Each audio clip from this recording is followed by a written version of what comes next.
Good morning to all listeners of my presentation. I am going to present my paper, a solar-based power module for batteryless IoT sensors towards sustainable smart cities.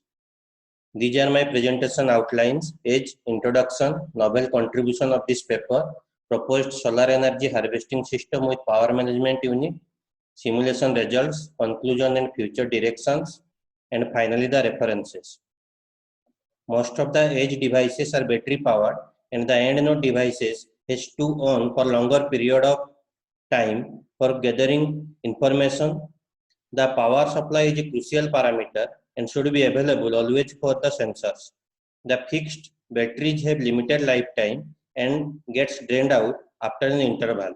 Researchers are now focusing on renewable energy sources as an alternative power supply for sustainable IoT. Solar, thermal, microbial, vibration, and RF are few among them. An efficient power management unit is must for extracting the needed power for the end node devices. Solar energy is proven to be a well-suited resource in this domain. Figure 1 depicts sustainable IoT in smart city by using solar as an input. A power conditioning unit is must for powering the sensors in IoT. In a smart city, lots of sensors involved for sensing crucial informations and power requirement of these sensors cannot be compromised. Figure 2 shows the solar energy harvesting with power management unit for powering sensors in IoT. The solar voltage is stored in supercapacitor. DC-DC converters used as boost or buck type for conditioning the voltages. Load dropout regulators, LDOs, are used for proper load regulation. The solar energy harvesting system with power management unit provides power supply of 3.3 volt, 1.8 volt, 1 volt, and 0.5 volt for sensors used in IoTs for smart cities. The contribution of these papers are a solar-based energy harvesting system with power management unit is designed for sustainable IoT. 4 power supplies of 0.5 volt, 1 volt, 1.8 volt, and 3.3 volt are generated for sensors used in smart cities. The figure depicts the architecture of proposed solar energy harvesting system with PMU. It uses a solar as input, auxiliary charge pump for boosting, supercapacitor for storage. The power management unit has charge pumps, LDOs, and switches for selecting supply by a controller. The figure 4 shows the Dixon charge pump where the most devices functions as diodes, so the current is unidirectional. As shown in figure 4, two pumping clock pulses, clock and clock bar, are used which are anti-phase with the amplitude of V5. The amplitude of the clock signal is same as the power supply VDD.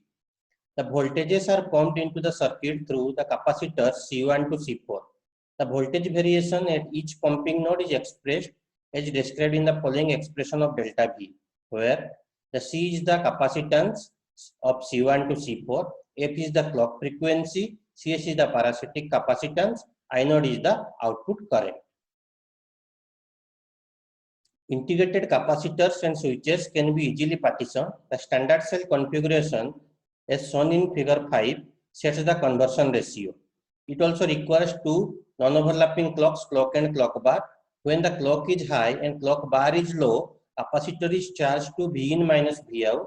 When the clock is low and clock bar is high, capacitor discharges to Vout.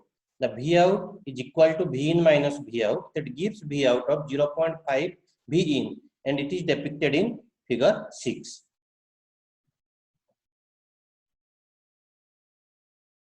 A band gap reference is a temperature independent voltage reference circuit widely used in integrated circuit and is presented in figure 7. It produces a fixed constant voltage regardless of power supply variations, temperature changes, and circuit loading from a device. It commonly has an output voltage of around 1.25 volt. The voltage difference across resistor R1 is positive temperature coefficient. So the current I1 passing through R1 is considered as Pted, that is proportional to absolute temperature. the voltage at node A and node B, which is a negative temperature coefficient. So the current I2 passing through R2A and R2B is considered as complementary to absolute temperature Ctat. Adding both the currents I1 and I2, that is I1 plus I2, a zero temperature coefficient current, that is IZTC, is obtained, which is mirrored using a current mirror circuit. By connecting a resistor R3, the current obtained across it is IZTC and will provide a temperature independent and power supply invariant reference voltage Vref. A low dropout regulator is a DC linear voltage regulator that can regulate the output voltage even when the supply voltage is very close to the output voltage. The main components are a power FET and a differential amplifier, that is the error amplifier. The LDO is one input of the differential amplifier monitors the fraction of the output determined by the resistor ratio R1 and R2. The second input of the differential amplifier is from a band gap reference circuit. If the output voltage rises too high relative to the reference voltage, the drive to the power FET changes to maintain a constant output voltage. The controller has a power on reset mechanism and a finite state machine is used to select the loads as per the requirement to save power. The four switching signals A, B, C, and D, as mentioned in figure 3, become on and off for corresponding PMOS switches for selection of the loads. Now we'll move to the simulation results. Table 1 describes the parameters considered for designing band gap reference generator, error amplifier for LDOs, and converter design specifications. The architecture discussed in this work were designed in CMOS 180 nanometer technology library, and solar cell is used as an input. Figure 9 depicts the output of the two-way interleaved charge pump, gives an output of 0.5 volt. Figure 10 shows the output of LDO of 1 volt. The resistor R1 is taken as 10 kilo ohm and the feedback resistor RF is taken as 2.83 kilo ohm. Figure 11 shows the output of LDO as 1.8 volt with resistor R1 taken as 10 kilo ohm and the feedback resistor RF is taken as 1.4 kilo ohm. The reference voltage Vref is 220 millivolt by the band gap reference generator, as shown in the figure. Figure 12 shows the output of the LDO giving 3.3 volt. Figure 13 presents the output of 3.3 volt, 1.8 volt, 1 volt and 0.5 volt.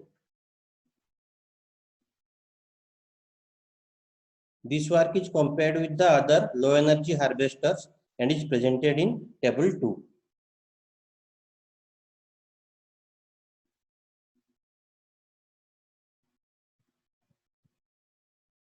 The failure of sensor nodes in the IoT scenario can be a catastrophic situation in smart cities. A continuous power requirement is must for IoT. Keeping these facts into consideration, the proposed solar energy harvesting system with power management unit is a self-sustainable solar energy harvesting system. It is a state-of-the-art technology outcome towards clean energy and handling IoT end-node devices in smart cities. The resulting regulated output voltages are 0.5 volt, 1 volt, 1.8 volt, and 3.3 volt, which is the requirement of many IoT end-node devices. The proposed solar energy harvesting system with power management unit is consuming the power within the ultra-low power range. The future directions of this research are to use the inherent features of the switched capacitors to design physically unclonable functionality and secure the devices used in IoT. These are the references used in this work.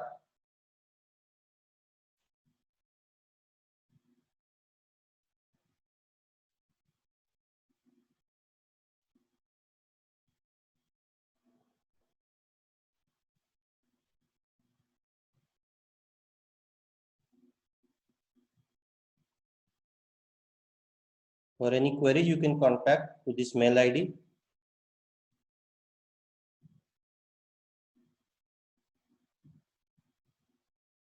Thank you.